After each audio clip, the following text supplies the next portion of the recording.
조갑제 TV 시청자 여러분 안녕하십니까? 2021년 1월 27일 오후 5시입니다. 한겨레 신문의 현장 기자들 41명이 국장 부국장단 소속 간부들에게 이메일로 항의하는 내용의 글을 보냈는데 이게 미디어 오늘과 조선일보에 실렸습니다. 이 내용을 읽어보면은 주로 법조 기자들이 느끼고 있는 어떤 감정을 표현을 했는데 이런 표현도 있습니다.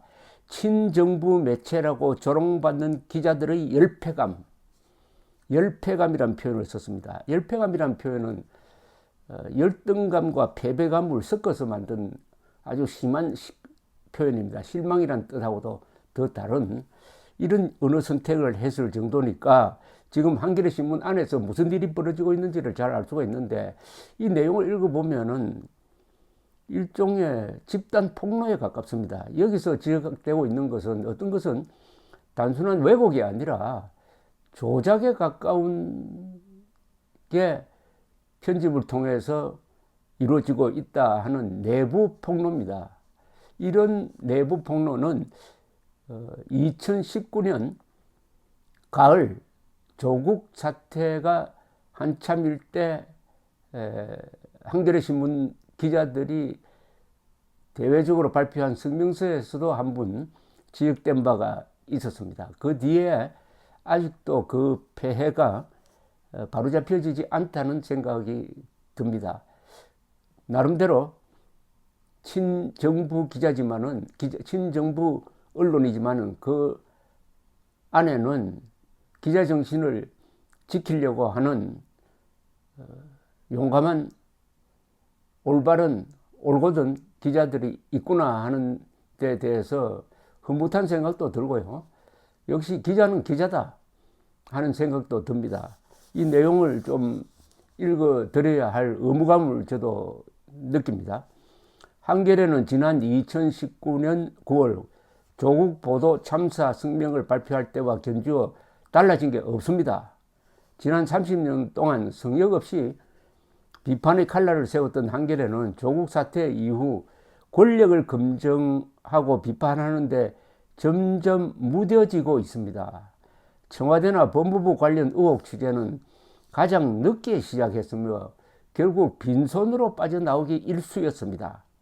최근에는 한 발 늦은 취재를 넘어 이용구 법무부 차관의 운전 중 폭행을 감싸는 기사를 썼다가 오보 사태를 맞이하기도 했습니다. 이런 일들이 결국 현장에서 무기력을 넘어서 열패감을 느끼게 하고 있습니다. 그럼에도 소통이 잘 된다, 균형 잡힌 보도라며 심각성을 인지하지 못하는 국장단을 향하여 절박한 심정으로 현장 기자들의 뜻을 모아 이 성명을 씁니다. 한겨레는 문재인 정권의 법무부에 유독 관대했습니다.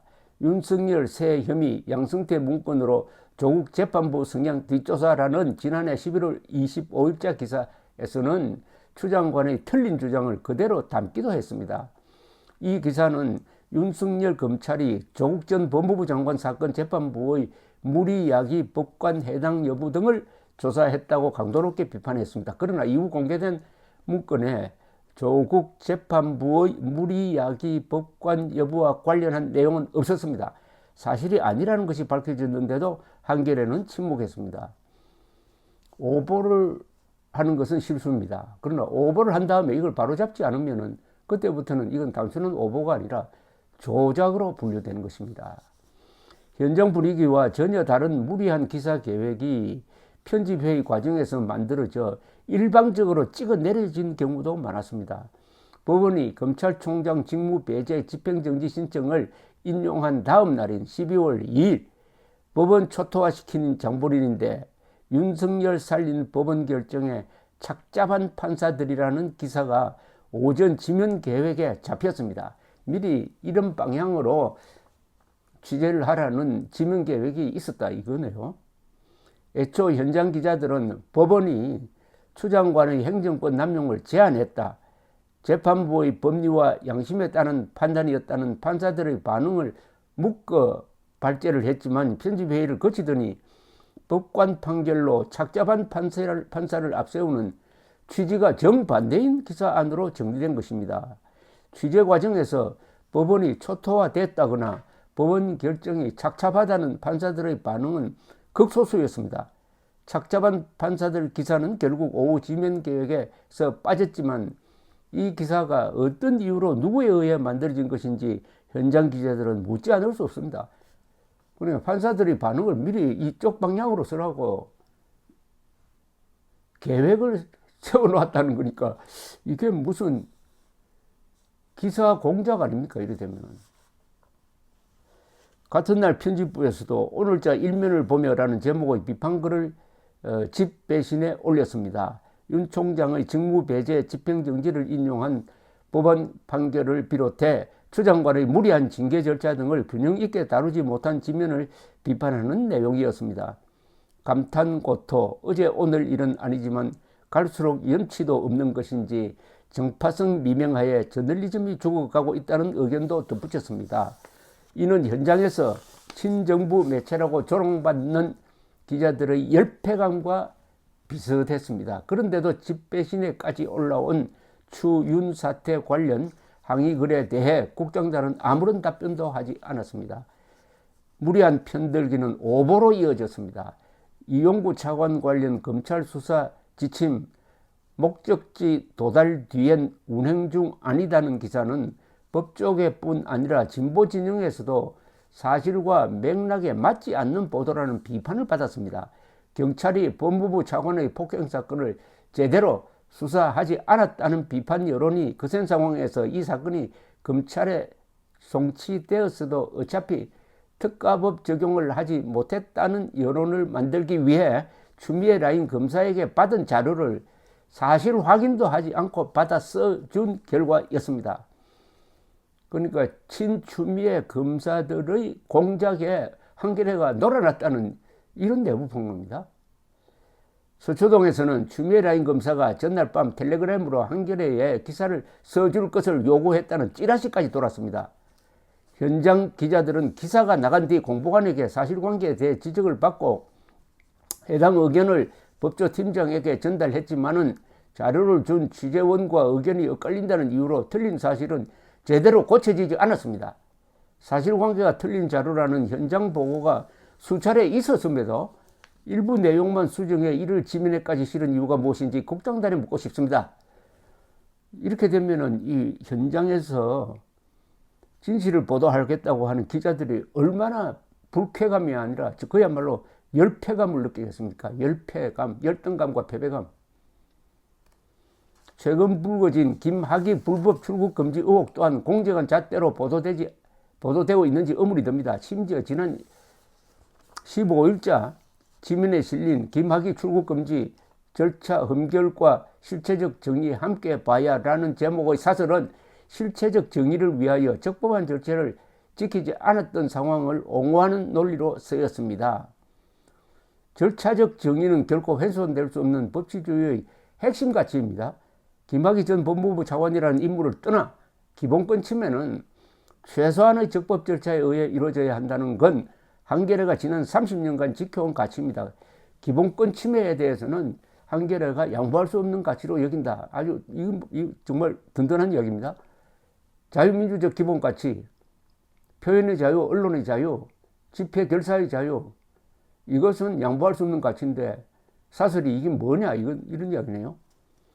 검찰의 제19 감사기 수사로 김 전 차관이 저지른 죄값을 제대로 받지 못했다는 점에 대한 분노와 제대로 된 절차에 따라 김 전 차관을 처벌해야 한다는 목소리는 전혀 상충하는 것이 아닙니다. 조국 사태 때부터 지적된 편들기식 보도가 이런 사설과 보도를 낳은 본질입니다. 이제 사설까지 비판합니다. 현재 법조 기자들은 정치적 이해관계에 따라 쓰여지고 있습니다. 현재 법조 기사들은 기사가 이게 참 너무 좀 심한 폭로입니다. 이거는 한겨레 신문이 정치적 이해관계에 따라서 진실과 동떨어지게 기사를 쓰고 있다.